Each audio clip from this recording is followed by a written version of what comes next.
विश्व के कोने कोने में यूट्यूब के माध्यम से हमसे गुरु मंत्र लेकर वैदिक परंपरा में आगे बढ़ने वाले मेरे प्रिय शिष्य, सज्जन और सन्नारी, चलिए आज आपको जमीन में गड़ा हुआ खजाना किसे मिलता है। लक्ष्मी चंचला है। जमीन में बहुत सारा धन गड़ा हुआ है, क्योंकि पहले बैंक तो थी नहीं। लोग सोना के मोहरे, सोना के जेवर एक पात्र में भर के जमीन में गाड़ देते थे। कभी ये पात्र मिट्टी का होता था, कभी पीतल का होता था, कभी कांसे का होता था। हरिद्वार में हमारे गुरु जी के गुरु भाई सुंदरदास जी रहते थे। सुंदरदास जी बड़े ही सुंदर थे। उनका दिल छोटे बच्चे की तरह था। वो खाना खाते तो भी बच्चों की तरह, बात करते तो भी बच्चों की तरह। कपड़े पहनने का उन्हें कोई शौक नहीं था। एक साफी लपेट लेते थे, एक कपड़ा कमर से नीचे लपेट लेते थे और एक कंधे पे डाल लेते।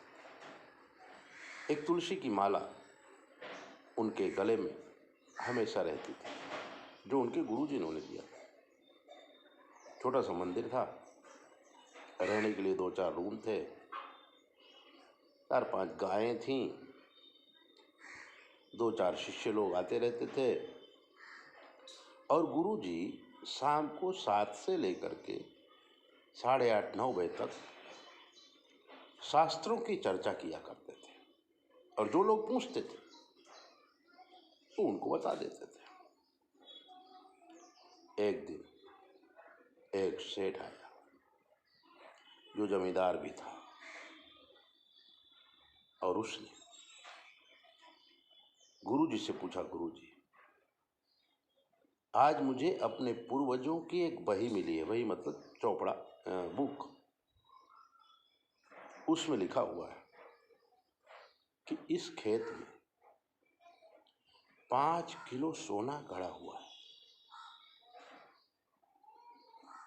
और मेरे आने वाले वंशज इसे प्राप्त कर सकते हैं। खेत तो बहुत बड़ा है, अब मैं कहाँ खोजूं, कैसे निकालूं? कृपा करके आप बताइए, इसके लिए क्या किया जाए? सुंदरदास जी ने आंखें बंद की थी और कहा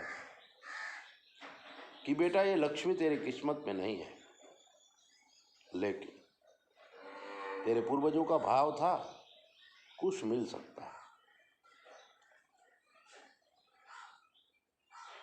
तो तुम्हारे यहां जो नौकर चाकर है, उनको 80% दे देना, उनके हाथ में लगेगी, और तुम 20% से धर्म अदा कर देना। अपने उपयोग में 1 रुपया भी मत लाना। सेठ कंजूस था, बोले जब अपने उपयोग में 1 रुपया लाना ही नहीं है, तो फिर उसको प्राप्त करने का मतलब क्या होता है? वो किसी से कुछ कहा नहीं। उसके यहाँ एक मजदूर था, जो खेत जोतने का काम करता था। एक दिन वो मजदूर खेत को जोत रहा था, तो हल में कुछ अड़ गया। जैसे जनक जी को सीता जी प्राप्त हुई, ऐसे ही इसे वो सोने से भरा हुआ पात्र मिला। उसने खोदा, चारों तरफ मिट्टी लगी हुई थी, पीतल का पात्र था, सोना भरा हुआ था। मजदूर ललचा गया, और ललचा के पास में नदी थी, उसने सोचा मेरी पत्नी अभी आएगी, तब तक मैं सोना और ये पात्र धो करके तैयार रखूं, एक मकान बनाऊंगा और सुखी हो जाऊंगा। जब वो नदी में धोने के लिए गया, देखिए किस्मत इसको कहते, अचानक पानी का एक पूर आया, और धोते धोते सारा का सारा सोना और लोटा भी, पात्र भी पानी में बह गया। बीवल हो गया किसान, रोने लगा